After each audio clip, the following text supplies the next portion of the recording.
Welcome back, brothers and sisters. I am Braden, and this zombie-looking guy right next to me, this is Tim, and this is The Second Legacy, and thank you so much for stopping by.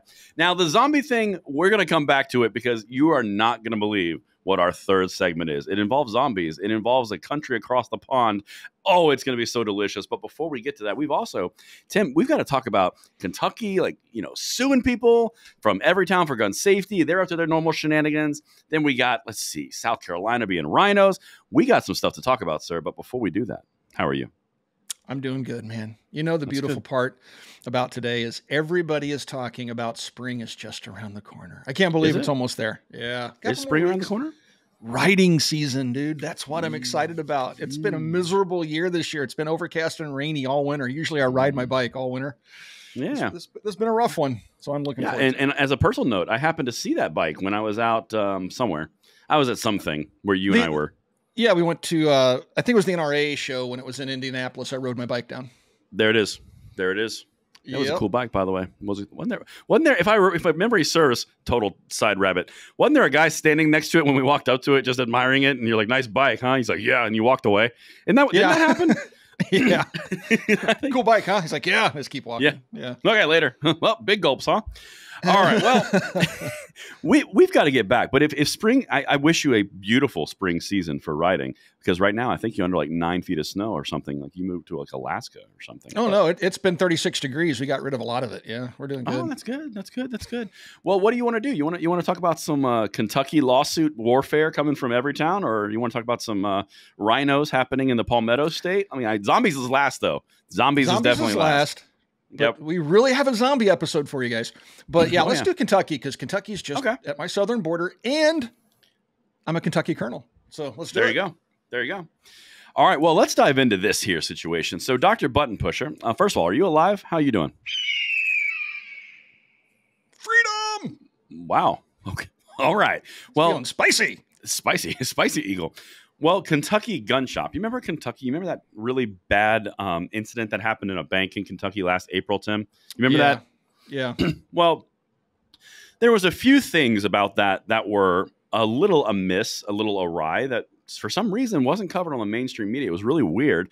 But the perpetrator of that, his entire point was to make himself bigger by furthering the idea that we need more gun control and how easy it was to buy a gun, air quote, right? Right. He was an anti-gunner that went out and killed a bunch of people to prove a point. Yes. I was beating around the bush, but you just dove right in. So that's exactly what happened. So this is number one. Families sue Kentucky gun shop that sold the AR-15 used in the 2023 bank shooting that killed 5. Now, Tim, the reason that I want to talk about this is, one, it was obvious from the get that the guy was out to make himself more important than he felt. Obviously, if you go into his actual writings and all that stuff, like in number 2 right here, it even says it.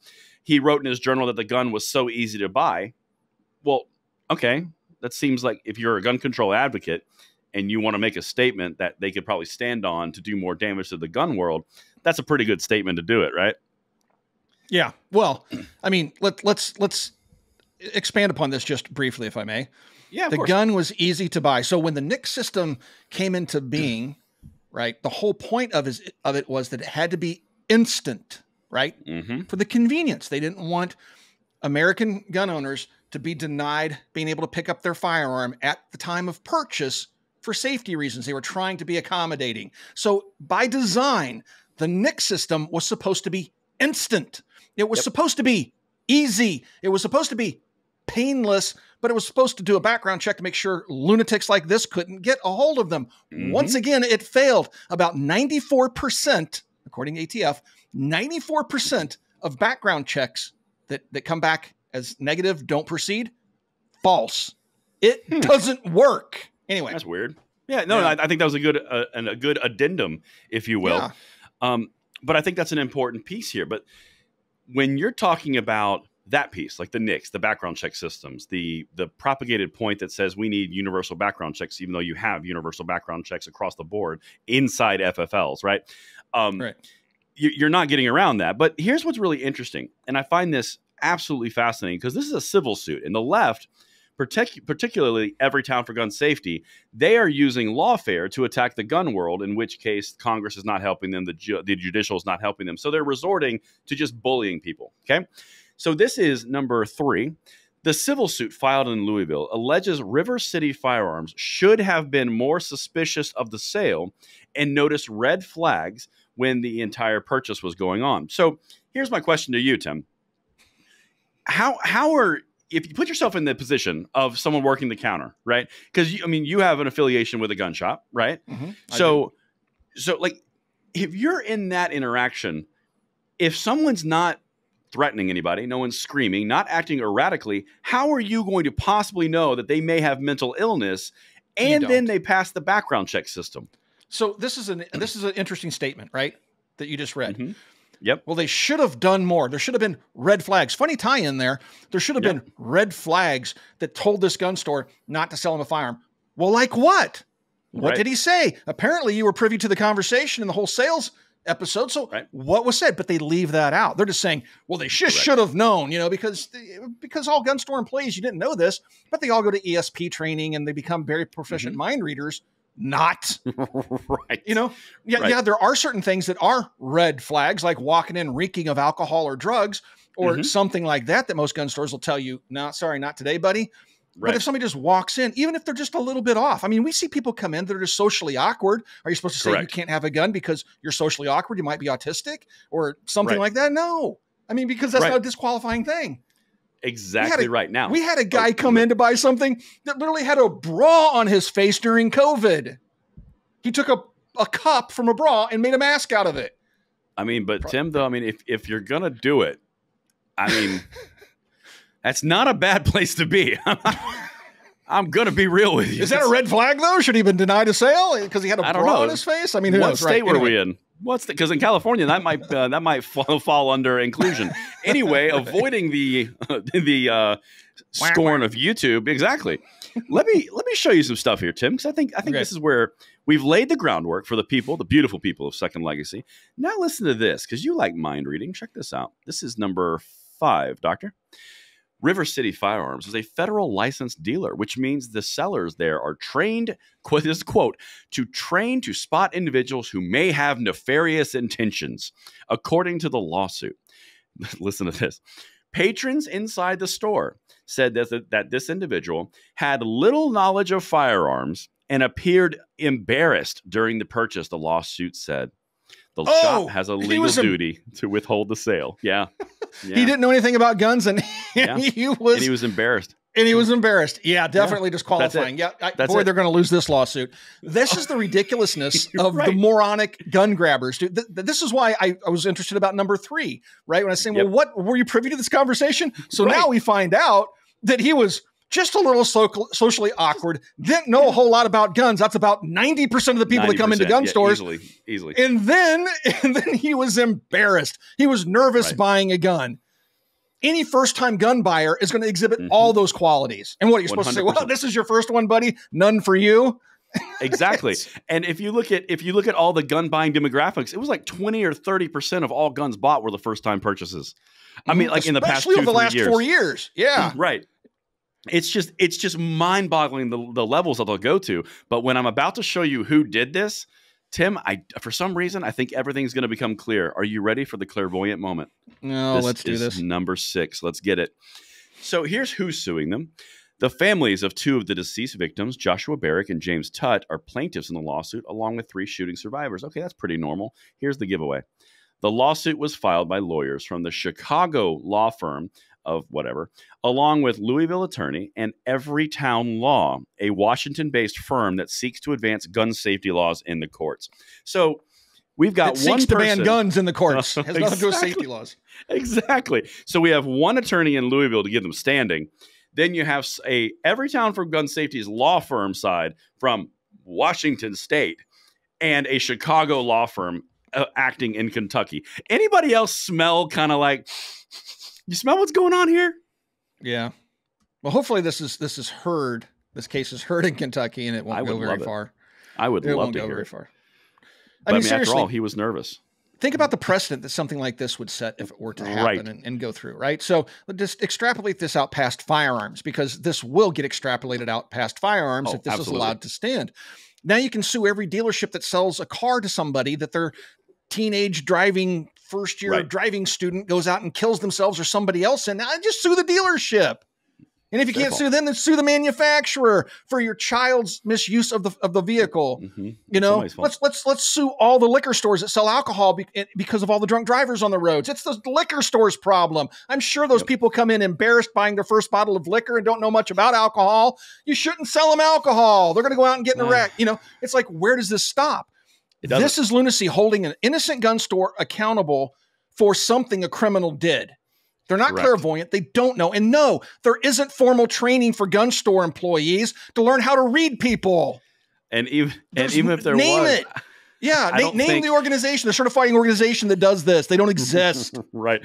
I'm pretty sure that embarrassment and lack of knowledge doesn't qualify for red flags. I'm sorry. I'm just a guy on the internet, but like I don't know. It just seems like a pretty low bar.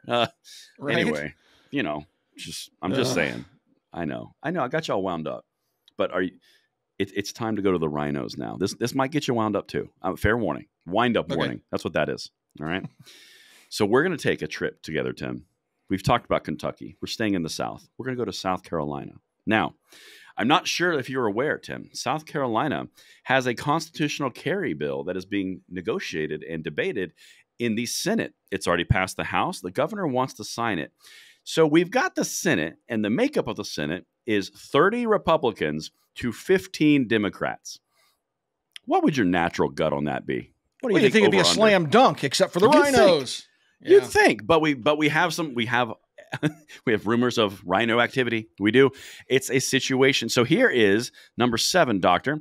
South Carolina Senate continues debate on latest gun bill. Again, that's kind of weird when you have the Republicans who have literally a vote-proof majority. They could just push it through. So I wonder what's going on in there. Well, according to GOA, and I'm going to get to the points here, according to GOA, there's a lot of internal debates and amendments that are going in for things like red flag laws, different type of registration requirements, different type of this, that, and the other, to basically poison pill the entire bill, right? Which we've seen prior in Nebraska. If you recall, Nebraska, I can't remember, I think it was LB 73, if memory serves, but LB 73, just go with it, was a constitutional carry bill that was last year, the year before last rather, was going through ready to be signed, but it had a poison pill amendment that said you had to have a registry in order to have the constitutional carry, which of course killed it, right? Yep. That's one of the tricks that they like to do. You've seen it many times, I'm sure, on federal and state, where they put in poison pills. The Hughes Amendment was intended to be a poison pill to kill the Firearm Owners Protection Act. Exactly. And as far as RINOs go, Indiana dealt with RINOs holding up our constitutional carry for years. So yeah. Yep. It's RINO season. It is. It is. So if we go to number 8, this is the House bill just for the people. And if you are in South Carolina, it'd be a good time to call because you got like a week and a half left. House Bill 3594, known as constitutional carry, is supported by most Republicans. Why does that word most exist? Most. Anyway, most Republicans in the General Assembly and Republican Governor Henry McMaster. It is already won passage in the House. So the Senate is literally the last step. Okay. If this fails in South Carolina, there is no one to blame except the Republicans in the Senate. Yep. Now, this is the same state that gave us Lindsey Graham, to be fair. Yeah. Him and the cocaine turtle, I wish those two would just leave. So done with both of them. That's Mitch McConnell, for those of you who don't know his nickname. I think you combined two nicknames. You combine two. I think it's Mitch the Turtle and Cocaine Mitch. I don't think it's Cocaine Turtle. No, he's the cocaine turtle. He's the cocaine turtle. He looks like a turtle and he does cocaine. That's why there's two separate. Whatever. It doesn't matter. Cocaine Turtle. God, the amount of T-shirts that we come up with. There's a T-shirt. On the fly, I swear, the T-shirts we come up with. Not the Cocaine Turtle. I don't even know what that would look like. Oh, get off the rumble strip. It'll oh, be good Lord. All right. It'd be so good. No, that's great. Well, Tim, it wouldn't be fun on this segment if we didn't talk about the typical Democrat response and then have an amazing rebuttal. So here it is on the bottom of number 9. Democrats oppose constitutional carry, citing opposition by law enforcement that open carry without training could pose a danger to the public. God, dude, can they just come up with new ones? Like, I know. it's just always, it's like rinse and repeat. It's just nonstop. Look at how terrible the potential is that won't happen, but it's potentially there. It's so stupid. Yep. And it's not like we have precedent in this country or anything with other states having enacted constitutional carry, and that's weird. Murders and road rage and all the other stuff, the running gun battles in the streets, everything that the Democrats predict is going to happen has yet to happen. Crime nationally continues to trend down as more and more people continue to buy more guns, and more states are passing constitutional carry and more people are carrying firearms. Yet the violence is trending down. But the Democrats say, we got a cop over here that says it ain't going to work. Even though 3 years ago, screw that guy. Anyway, we should probably not give him any money. It happened. Don't let them gaslight you thinking it didn't. But, you know, Tim, you must be getting excited for the zombie segment that's coming up in a second, because you actually, you nailed it. Let's look at Ohio. This just came out. We covered this. This is number 10. Change in concealed carry law did not drive violent crime in Ohio's cities, study shows. Weird. Look at that. 6 of 8, the largest cities, saw less gun crime after constitutional carry took effect. That's from the Attorney General's office. You want an infographic, Tim? I'm glad you do. I've got one. Yeah, let's throw one up. Look at that. Look at number 11, Tim. We've got 6 of the 8 going down, with 2 of the 8 going up by 1%. That is Cincinnati and Dayton. Baffling. I wonder what might be going on there. Anyway. I don't know. A lot of things with guns, though. Man. Yeah. Tell you what, but isn't that weird that they never reference all the known data that we have for constitutional carry driving crime downward? No. It's all about what potentially could happen. Maybe if the sun aligns and this happens, and then my brother, sister, uncle, cousin doesn't pay rent. Barney Fife over here says it ain't going to work. It's going to cause problems. Well, Andy. Got to go with Barney. What's that? Andy? I was trying to do a Barney Fife impression. I always love how politicians go find sympathetic police officers and line them up behind them whenever they make announcements like this. You know, they do. It's just like when we covered yesterday with Maryland, when the police were like, as much as we would love to be a favor of the unconstitutional offering that you're bringing up with a mandated insurance requirement, can we be exempted? Because that's not fair. Yeah. Oh, and by the way, we got to make a press announcement. You're all props. Get behind me. Yeah, exactly. And smile. Can we get some doctors? Can we get pretend some like you like what I'm coats? saying here? Yeah, exactly. You're supposed to stand behind me and look intimidating, grimace, exactly, frown, exactly. Look intimidating. Be there. If you don't comply with these laws, they're coming for you. You know, it's like, exactly. Give me credibility. Democrats. Put a badge or 3 behind me. No, 100%. But you know what, Tim? We've taken an adventure around. We've gone from Kentucky, Bluegrass State. We've gone to the Palmetto State. Now we get to go across the pond. We've been on the Rumble Strip, and now we get to go across the pond, and you get to have your heyday with the zombie knife epidemic that is happening across the pond in UK. Take the wheel, sir. This is interesting, to say the least. So I kept catching little blips like on Twitter and stuff like that about zombie knives and UK dealing with zombie weapons. I'm thinking, is this a joke, right? You think, are we going back in time when EOTech was selling, zombie red dot sights and everybody was painting their guns green in the United States? I mean, is this something going on in the UK now, but with edged weapons because they banned everything else? Yeah. Well, yes and no. So buckle up for this one. If you're curious where gun grabbers always wind up going. So remember, you're going to see some common themes in what we're about to cover here, right? It's never enough. No matter what they ban, no matter what law they pass, it's never enough. When they come for the guns, you think, okay, just give them the guns, we'll go away. It's fine. We got our pocket knives. Well, they're going to come for the pocket knives too. And they're going to call them something crazy like zombie knives. All right. So let's see if we can get to the bottom of what a zombie knife is, because we were struggling with that. Well, what is a zombie knife and why do you want to ban it? All right. Because they've already banned guns. Now they're banning cutlery, which they've been doing for years as well. Number 13, Doc, this is from the gov.uk website. And this was from, I think, the 25th of this month. And it says, new law to ban zombie-style knives and machetes. Zombie-style knives and machetes will be outlawed under legislation laid today. A surrender and compensation scheme, I love the use of scheme there, will launch this summer. So, get ready to turn them in. Here we go, folks. All right. May I make a request? A production request? May I do the definition of a zombie knife for the people in an epic movie voice? Because if they're anything like us, they're wondering, what in the world is a zombie knife? What defines a zombie knife? Let's see what that is. Let's get it. So this is my best movie trailer guy voice. All right. This is number 14, Doctor. Okay. So the Home Office has clarified this official definition. A zombie-style, dang it, a zombie-style knife is any bladed weapon over 8 inches in length with a plain cutting edge and sharp pointed end that also has either a serrated cutting edge, more than one hole in the blade, or multiple sharp points like spikes. Ooh, that sounds scary. So basically, if it has a cutting edge, okay, a sharp pointy thing, okay, and then maybe serrations, okay, and then multiple sharp points or spikes. So basically what they've defined here is everything under the sun that could be classified as a knife. Anything pointy and sticky. A cutting edge, serrations, a pointy thing, or spikes, or multiple sharp areas and pointy things. Literally anything that can be sharpened is now going to be banned, and you're going to have to surrender, and there's going to be a compensation scheme for it. Thank goodness gracious. You know, Tim, I was concerned that there wasn't going to be a scheme. Oh, we've got pictures. Oh, they're flooding like crazy. You know, I wish we had a scheme. That's what I thought to myself. If only we had a scheme, it would really help us out for our zombie-style knives. And guys, we're not making this up. It is linked. They are calling these things actual zombie-style knives. Does that ring a bell of anything, Tim? Oh, I don't know. Weapons of war, assault weapons. Right. I mean, these people are the same. It's copy-paste. They literally are picking the scariest thing they can find and labeling it with that. That's what we do here in the United States, and the gun grabbers and now knife grabbers over in the UK, now that they've gotten the guns, that's what they're doing. So like you said, weapons of war, weapons of mass destruction, you know, anything they can assign, assault weapon. And then over in the UK, they're like, well, what can we call a knife to make it even more scary? Oh God, zombies scare me. Well, we'll call them zombie knives then. And still, the definition doesn't make any sense. What's a zombie knife? Well, it has a sharp edge and a pointed tip. Maybe some serrations. And maybe more than one tip. The whole thing, 8 inches in length. That means you have about a 3.5 to a 4-inch blade length. You know what?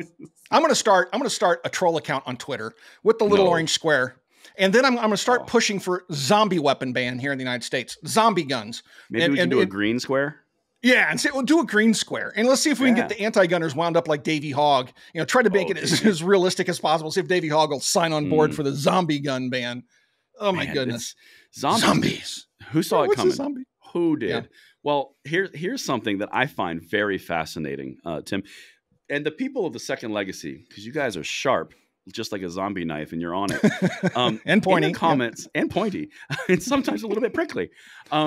You tell me if this sounds at all copy and paste. This is number 18, Doctor. The police have identified that zombie-style knives are increasingly used in criminality, emerging on the back of the 2016 ban when some retailers exploited this loophole to keep selling these dangerous weapons but evade the law. The measures being introduced today will put an end to this technicality. It's like... It's 1994 all over again. God... It's the exact same words.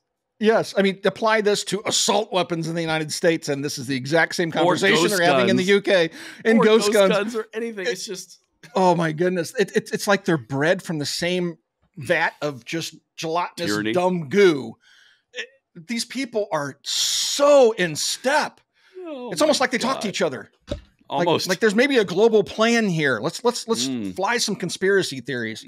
And I'm not talking about the NFL being rigged. I'm talking about these gun grabbers are working around the globe to take your zombie knives away and your weapons of war. Yeah, no, that's good. That's good. You know, Kim, I'm gonna purposely drive right over the rumble strip real quick because the people understand. What in the world is going on with the NFL thing? You just bro, I am like, I've seen that on my Twitter feed. I know. I've seen that on my freaking YouTube feed. And I'm like, what are we talking about? Sometimes we just don't help ourselves, do we? So like, for those of you who don't know, apparently, because Taylor Swift and this Chiefs football player, I'm not into sports. Yeah, whatever. You know, they've hooked up. But now the whole reason they won the Super Bowl is because... No, the AFC Championship. I'm sorry. Right. They won the championship heading to the Super Bowl. The whole reason they won is because they're trying to push Taylor Swift, who apparently can control like the masses of the United States, get them to register and vote Democrat. Right. Then it's some conspiracy that they're really rigging the NFL so the Chiefs can win so that Taylor Swift is even more elevated so they can get you to vote Democrat. I mean, I'm like, it is like It is like, whoa. Like, and I'm not trying to make fun of anybody, but like that takes like we just don't help ourselves sometimes. And of course the left's having a good time with it on Twitter too. Yeah. Like you think that the Democrats are so ignorant, we can't do anything and we're just so inept, but you think we can control these massive conspiracies and control what football game is won and who's going to the Super Bowl. I'll tell you what, it's so mind-boggling to me. I mean, like, if you think about that, right? Someone in this scenario had to sit down with some sort of big cabal that had enough juice to rig football games for an entire season. And then the ultimate AFC game. And that's their juice. And they bring in and they say, okay, Taylor Swift, okay, whatever your face is, you're going to play football. And Taylor, you're going to just be there and we're going to have the media cover you all the time because you're now a football fan. And then football player, you're going to win all the way to the Super Bowl, but we're going to make a big to-do about Taylor and you being together. All the while we rigged the entire thing. I'm just like. Just so Taylor can talk to her followers and get them to register and vote Democrat. Yes. Right. And there's even more stuff out there that Taylor Swift can like apparently move the needle for Democrats more than Democratic politicians can. And I'm like, where am I right now? I know. What am I keep seeing all these comments like, conservatives hate Taylor Swift. I don't hate Taylor Swift. I wouldn't go to a concert, but she's irrelevant to me. She's not important, not part of my life. I just don't care what Taylor Swift does. I don't care that she's a Democrat. Doesn't affect me. Not at all. But dang it, now they're going to win the Super Bowl because it's rigged. Now because she's a Democrat, they're going to win the Super Bowl. Yes. Right. But if they lose the Super Bowl, you know what the next step of that is? The next step is, if we hadn't said anything at the AFC game, they would have won the Super Bowl, but they didn't. We caught them on purpose. We stopped we did it. Yep. We stopped it. I mean, and again, I'm not making fun of anybody. I'm just saying, that seems a bit of a stretch. Just a smidge. The internet's great for conspiracy theories. Hopefully, we threw some of those images of those knives up because they're pretty intimidating. Oh, they're scary. I think it's the green. The green makes me kind of nauseous and And when I get nauseous, I choose violence and then bad things happen. Maybe that's it. Maybe that's the zombie thing. I read somewhere one of the definitions was it also had to have something on the blade, like, the little zombie logo, like you saw. Oh, that was the older definition. Movies. That was the older definition. And definition. You know why they said that couldn't be on there? They originally said that the knives themselves, if they had the zombie logo or any type of text logo of any kind of iconography, that would be a zombie knife. But the exact same knife without the logos, paint, and iconography, that's not a zombie knife. That's the loopholes they were going through. So now can't have those loopholes. Yeah, that's like a thumbhole stock. It's just a loophole. Thing. Yeah, so it's the same thing. Right. Well, anyway, folks, do not allow the United States to become the UK. Thank you for watching Second Legacy, and we'll talk to you guys soon.